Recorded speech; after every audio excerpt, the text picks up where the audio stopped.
খানা খাইছো? তুমি খানা খাইছো? তুমি খানা খাইছো? কপালে চুল দেওয়া যায় একটু তো বুদাম খোলা গা। তোমারটা ঠিক আছে, তুমি খানা খাইছো? এগিয়ে আবার অসুস্থ মানুষ, খোঁজ খবর নিতে হয়। হ্যাঁ আল্লাহ হাসিবে দিকে খানা খাইছো? কি দিয়ে খানা খাইছো? হ্যাঁ, ডালের ভর্তা। আচ্ছা, এই কপালে ধাক্কা তোমার ইন্দা আলিফের মতন উঠে রয়েছে গা। হ্যাঁ, কেমনে দাগ করছে তাই আমি দুয়ে? এটি কোনো কথা? ছোটবেলা আগে পোলাপানা আমাদেরকে বলতো, কপালে যদি কেউ এভাবে 20 বার ঘষা দেয় তাহলে এনে একটা ম্যাজিক ওঠে। কি বলতো? এইভাবে যদি উল্টা বেলে নখ দেয়, এইভাবে এরম করে নখের এরম করে যদি কেউ ঘষা দেয় উড়তে নিচে দেয় তাহলে একটা ম্যাজিক ওঠে, মানে ফুল ওঠে ফুল। এটা মনে করে অনেক পোলাপানা কি করতে এভাবে ঘষতো, কতন পরের দিনটা সোজা দাগ হয়ে গেছে।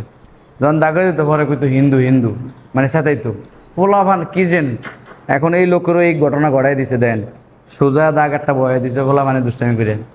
যে তোমার এই দাগটা বয়ছে এভাবে ম্যাজিক দেখানোর নাম দেহের আমাদের ধরে লো এবার, ঠিক আছে? কঠিন শাস্তি হবে। এই কাম কেউ করবা না, করবানি? ঠিক আছে।